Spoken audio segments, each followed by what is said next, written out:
It's very good to be here.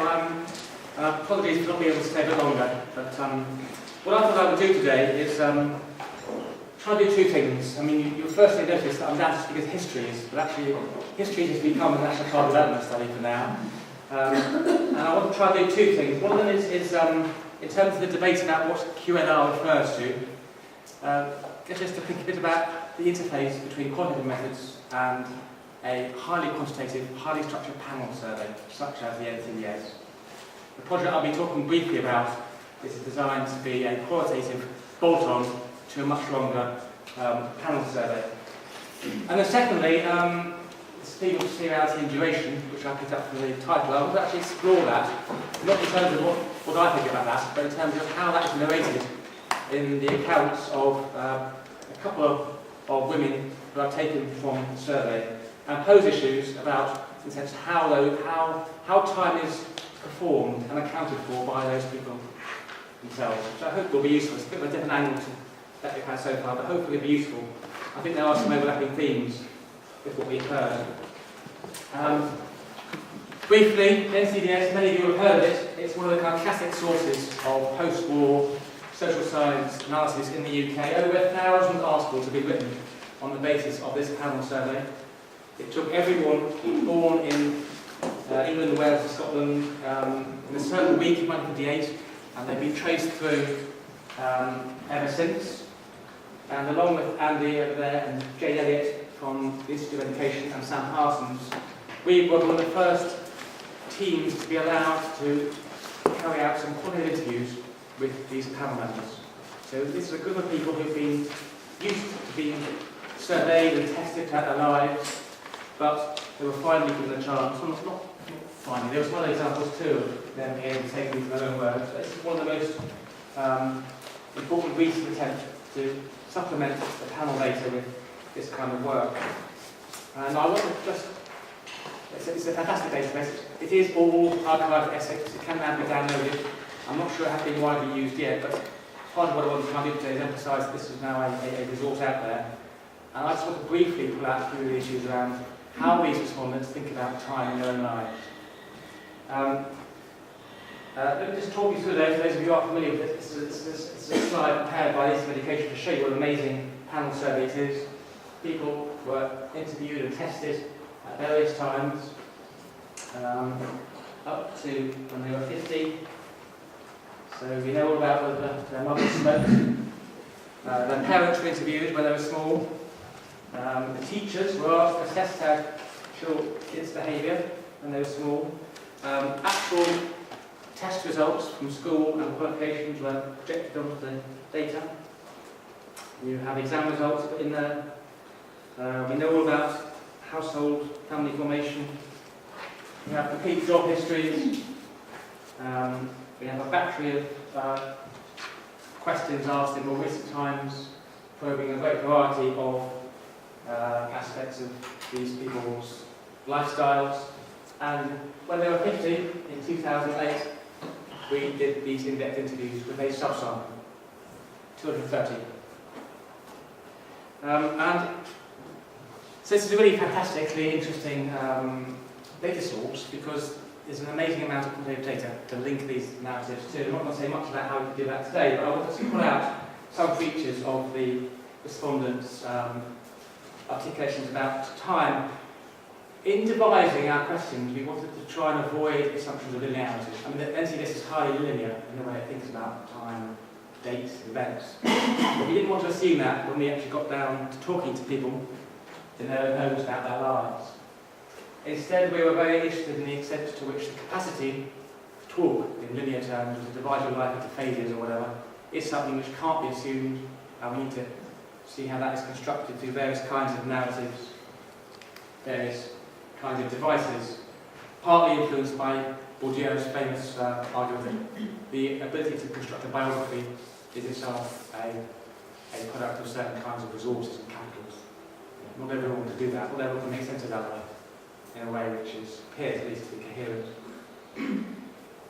And we got very interested in the way in which, when people talk about their lives, so I'll go into this in a bit more detail, when people talk about their lives, they deploy various kinds of, what we use the metaphor, anchoring devices. I'm not sure that's quite right, but to give an account of your life, you have to anchor it somewhere, in terms of defining thresholds and boundaries between which you move between phases.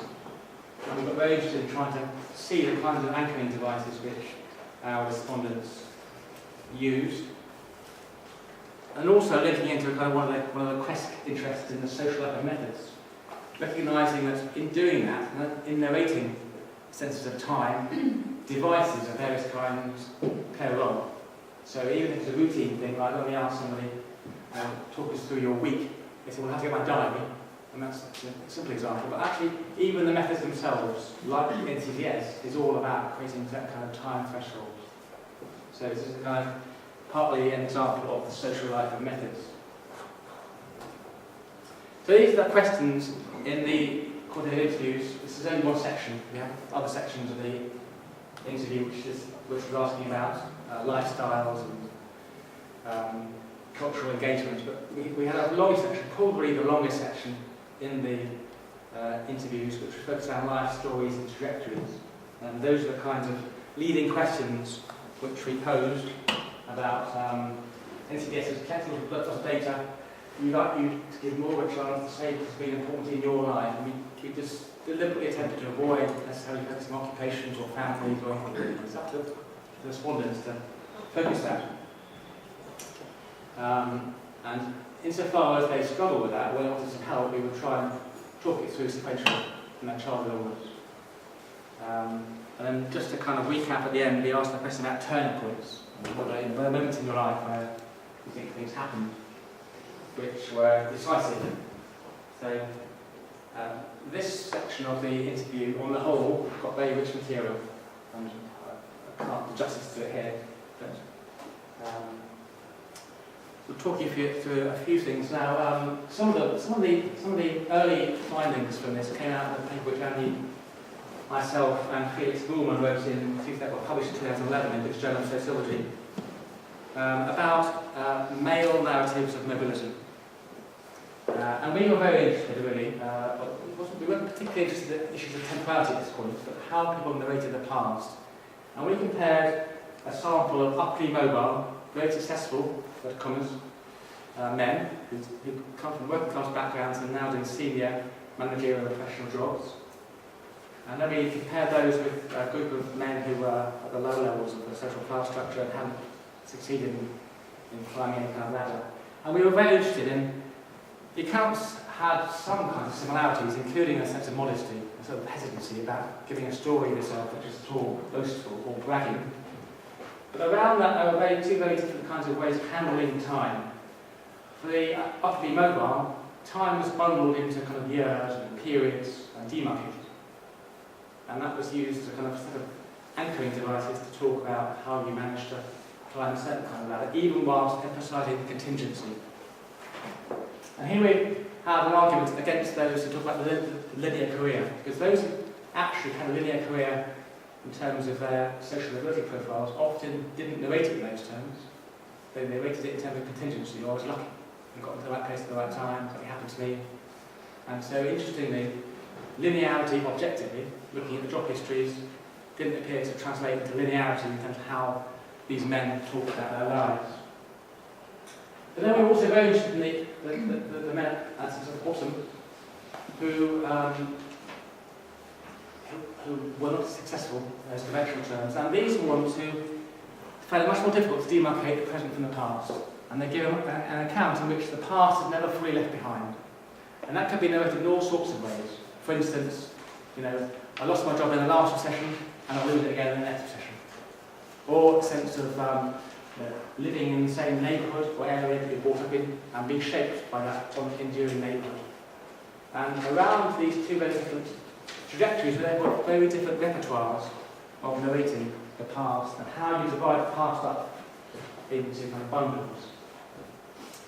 And just to give you a flavour of some of that, I want to, I'm not sure if extend is the right way, but I also want to give you another example of that, taking some two female transcripts and talking you through in a bit of detail how these women talked about time and gave accounts of their life. And what I want to try and do to frame that is to use multiple correspondence analysis, which is a device for clustering complex data sets We've used MCA to look at the women we interviewed, and we clustered them according to their survey responses in 2008.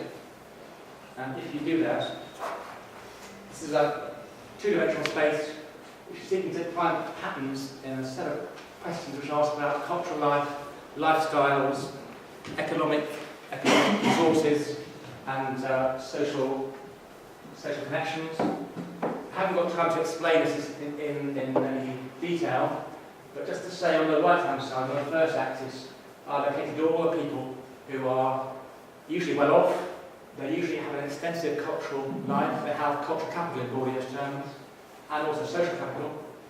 The people on the left are those who don't have that. They are usually lacking in economic, social and cultural resources. On the second y-axis, the top are people who have extensive, this is differentiating between people who have extensive informal social networks at the top and those who don't at the bottom. And here we've superimposed all the women we interviewed in depth, and what you can do is kind of pull out the outliers. So it's not the patterns, but the outliers. And so we can be confident that P430 on the left-hand side and P485 on the right-hand side are the most different women we interviewed using their responses to the NCDS. So out of the 140 women or so we interviewed, these are the two extreme cases. One of them being highly culturally engaged, highly resourced in terms of their social connections, the other one being the extreme opposite. And the question for us is kind of how they narrate it. Not so much the content of what they say about their lives, that's important, but how they narrate the temporalities, if you like, of their lives. Just to briefly introduce, so 430 on the left-hand side is a single mother, doesn't have many social networks, works in a large shop, gives an account of herself as very isolated, talks about all her hobbies really based on her home and her allotment, and her emotional life, and she talks about it very strongly based upon her partner, who actually worked away from home all week and stayed back at weekends. And as you can tell, the interview full of defensiveness and lack of confidence, lack of sense of confidence in being able to give an account of herself. Up to extreme 485, right on the top right-hand corner, by contrast, Trina. I've just listed her, all the things she does in the regular week. And you can immediately see her time is massively divided into an amazing range of activities. Pilates, horse riding, marathon running, the hangover club is what she does with her, even her friends on Sunday mornings after a night out. Line dancing, she volunteers for the Samaritans, Greenpeace, British Conservation, she's a youth hostel, she's active in the Active Trade Union. And much more of a sense, as you can tell from this quote, of a conscious control over time. Pushing on. What you can do, I think, by comparing these two extremes is pull out differences, but also some similarities. And what's interesting is that although these are very different women, according to where they fit in the MCA, they actually have a lot of similarities too. They both, Trina was born in Edinburgh, been to London, moved back to Edinburgh. Jane had been born on the south coast, went to London, came back to live in the south coast. Both had very traumatic family upbringings, with abusive fathers. Both had dealt with serious illness, or were dealing with serious illness. And neither of them had a straightforward, successful, linear career, or family histories with marriages living happily ever after, and all that. What we got our respondents to do is to fill in a diagram to represent their life. They were asked, if you have to represent your life with a diagram, which one would you choose? And Jane, this is the one on the left-hand side, showed number 4, which is interesting because very few respondents chose a diagram which had a straight line in it. Which goes back to the point about people don't like to think of using lines to describe their life. But she did, and the cross in the middle of it was to do with when she left her previous partner who had bullied her and met her current partner. That was the X in her life. But apart from that, it's a very flat line. And when we have an account of our life, that is because this is talking about the interview. That with me, I think, I just had that one big event. And as you can see, she doesn't really want to say much more about that. Now, compare that with 485, with Trina. Trina, you can see, didn't like those diagrams and did a diagram of her own, which has an amazing number of bobbles and lumps and jumps. And here again, I think the important point I want to bring out is the emphasis on these blocks. Because what she's doing by saying that is saying that my life is full of contingency. I'm not following any straight lines. Something happens here and there which was important. Now I haven't got time to go into what she said about this diagram, but you get a sense about very detailed ability to narrate. This is a bit like Laura, but then you're on the step change, very detailed ability and enthusiasm to narrate our life using all kinds of events such as jobs, movements geographically, being able to go to training, finish training as an actor. She could give her little inclines, steep or less steep bits to it. To me as an actor, downward spiral, etc. etc. No need to read this in detail. The plateau there, and finally towards achieving my job in teaching again. This is my little group saying, yes, I got a permanent job. This is my backward step with my illness. That's where she was diagnosed with breast cancer, and now I'm back on track. So you can see two very different ways of lumping your life into bits or not. Repeat. Now I'm going to run out of time, so I'll just finish very quickly. But, a bit like Trina. What I think is, that's my last point really. So I think what is interesting, how these people talk about their lives, is the ways in which you narrate contingency. And here, this is Trina talking about her weekly activities. I'm just really interested in the number of times she said, then I, which is a way of saying something stopped, then I did something else, something happened again, something happened again.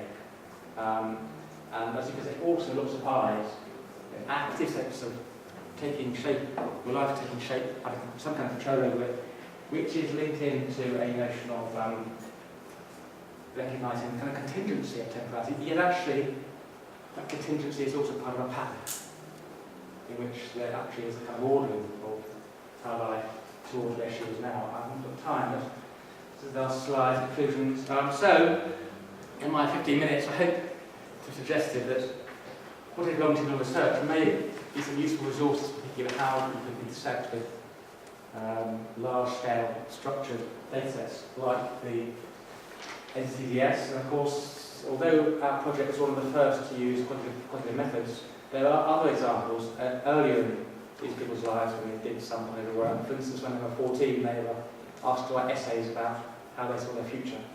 And J.D. Litch, an interesting essay, article about this. So you could link up what they said when they were at school about how they saw their future with what they actually talk about now, which we haven't done yet. So that would be interesting. And I think this sort of work does suggest, if we look at the kind of the kind of accounts given, things are perhaps counterintuitive. Linearity it doesn't need to be narrated in those terms. Those who have the linear careers tend to actually talk about those things as highly contingent. And indeed, contingency is a way of articulating sometimes some notion of trajectory. Where, by contrast, Jane had the kind of very difficult life. She did have her life in a straight line, and that straight line way went into continuity now. It wasn't much dramatic change. And so really, being able to separate out your life into bundles, perhaps is linking to Andrew's point before, it's a performative thing you do in the present. You project it onto your life. It doesn't mean it's not linked into the recent past which he talked about, but it's something which is a very interesting way of understanding how those perceptions of time are used, and the complex and indirect ways in which they actually map onto the structure of people's lives as measured by these kinds of surveys. Yeah.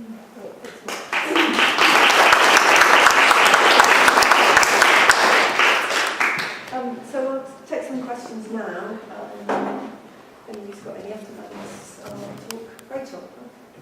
That's really interesting, and I was just thinking about how that linked to when Andrew was saying we think about temporality of social structure, that sort of relationship, how to think about that. I suppose one of the things I would like to ask you is I thought you did a good job of thinking about the middle class version, about funding and how that works, and there's been quite a lot of thinking about that, hasn't there, in terms of narrative as a resource. What do you think is happening in the working class version, the class coming and tapping you on the shoulder? I think that's really, really interesting. And I don't think it's not simply lack of resources, it's are there other devices, other resources which are shaping that as a way of describing? Yes, I mean, you're absolutely right, it's a good question. It's kind of easier to use these narratives, which are more like academic narratives, more middle class ones, but it's much more of a challenge to do that with the working class ones. And you're absolutely right. So I think one thing you've got to read these transcripts very carefully about is to kind of not just read them as a deficit, even if we're lacking something, which the middle class ones have. And that comes out quite interestingly in some of the interview material where you see people saying, well, I don't know about this, or there's, for instance, one working class man who said, kept repeating, I'm used to dates. I'm hopeless with dates. It's getting a bit like your law case. Can't deal with dates. And actually, when you look at the transcript, there's lots of dates there. He was very clear about how old his daughter was, and that repertoire gets used because he gets got used to using that in various kinds of situations where actually it's not backed up by some of the things he says in the transcript. So I think part of the challenge is to read those kind of transcripts, get to the grain of it, and challenge some of the kind of superficial readings you might make of them.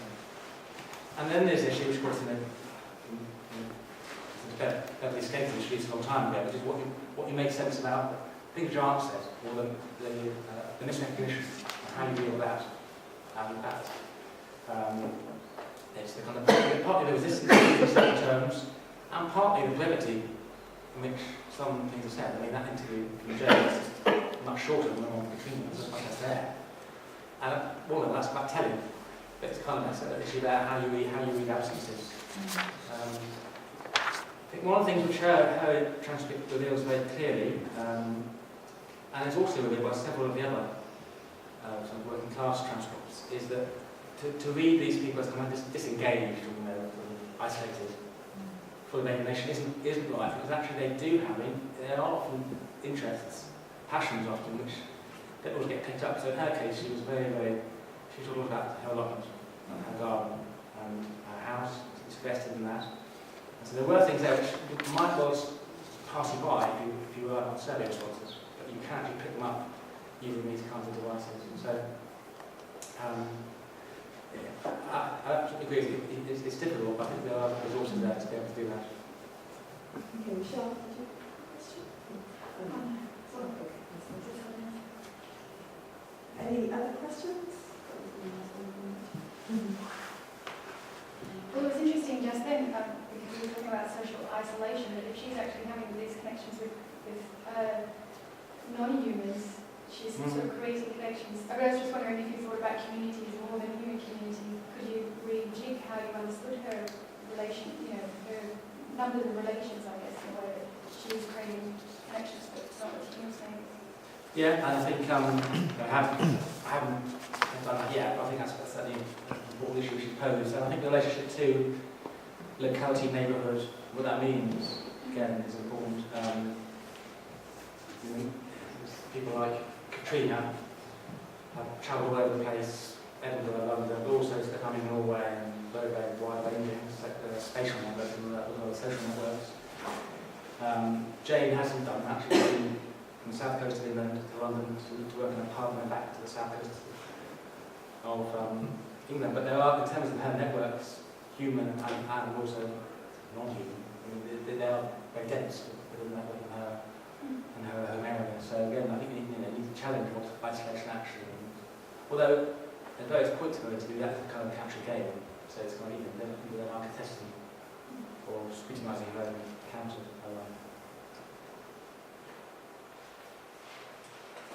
Any other questions? What can I ask you one about this thing about linearity is not an important way of narrating one's trajectory?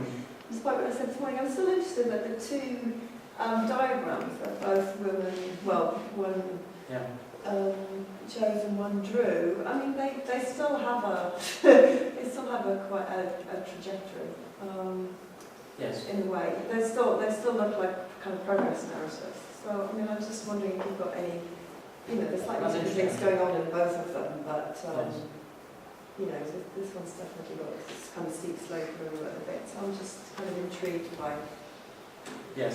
Well, I mean, you're kind of pointing about how the methods do things, and also like these diagrams, what do they kind of produce, or what do you kind of narrate? So the most common, the most common of these diagrams will pick us be 3. 3 and 7. 3 and 7. October 30. Those are the most common ways of talking about your life. And again, it's interesting point that people always assume this sort of time moving forward. But it's interesting, no one wants to take a left-handed view of time. There's actually the arrows there. We had circles to draw. Didn't we? Yeah, we had the downwardly mobile guy who did that. But just in terms of I think why I think it's interesting. Why do people prefer to draw their lives in terms of jags rather than straight line? And so that's what I was suggesting about contingency. Because when you have a jag, there's a story about that jag, which you can then narrate. So actually, I don't fit this straightforward model.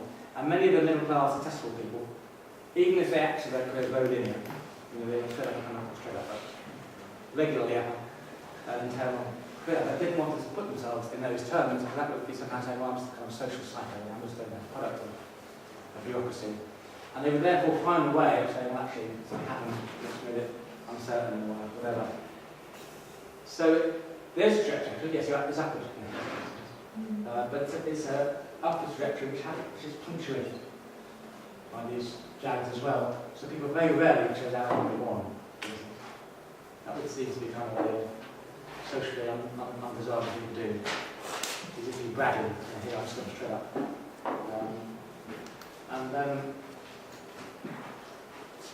Jane chose number 4, which again is unusual to have that hour. One of the very few that figure in the middle, but having that cross in the middle emphasises what was a big event there, which really changed my life, so that allowed us to do it. So yeah, my point there is that you can narrate a story, haven't done well, that's how a successful life. You have to do it by narrating your contingencies along the way. Otherwise you would perhaps coming over as being backing or Any last questions? Dave and then Karen. I was going to ask, did you ever ask people what they thought was on the vertical axis? I mean, is it implicitly like happiness or something like that, or is it about, or could it be about the factors that they're having to adapt to? Yeah, I think the question was just if you had to represent your life by means of a diagram, what would you use? So the idea was obviously that's a very forced question. But then we obviously recorded what they said and how they were doing that. Some people gave an account of what they were trying to do. And on the whole, people didn't, and again, I have more thought to do about this, but they wouldn't on the whole talk about, they wouldn't question. No, it was just done very quickly. And very few people, they also offered the opportunity to fill in with what was a blank box, which this woman's done here. And very few did that. They always chose something. I just thought different people might not say anything, but they might just be drawing something different. It might not be explaining the same process. I guess we expect time to be on the horizontal axis, so yes, time is yeah. Well, I don't know. I assume it is, but I'm really happy with circles. I don't want to know where time was there. No, I think it was just resisting the whole idea. That was quite interesting. And so also that person's narrative really backed up and didn't like the idea that he was being monitored and classified in this way. And sort of rejected linearity from that point of view. Okay, Karen. Just quickly, thank you. I was interested in the different ways in which you talked about class as part of your narrative. Yeah. It came across as a sociological narrative, which helped you to present your own findings. But I suppose what I'd be interested in is thinking about how the people themselves talked about class and whether they talked about it in terms of contingency and bundling, all the things that you seem to be really interested in, as opposed to linear time. Yes, well, we did ask them a question. We had a serious question about their identities, what kind of person they thought they were, whether you quoted about gender, nationality, whether what a generation, also social class. And so in this case, Jane didn't, because she resisted that idea, which would, totally escaped interpretation at perfectly understandable. She had a very hard life, and therefore you would identify as a class. Whereas Trina did have a much more articulate account of classes. So, yeah, we do want to do some work on that, people's subjective understandings of class and where it fits in their narrative. Again, with some time. Okay, great. Thanks for that, Mike.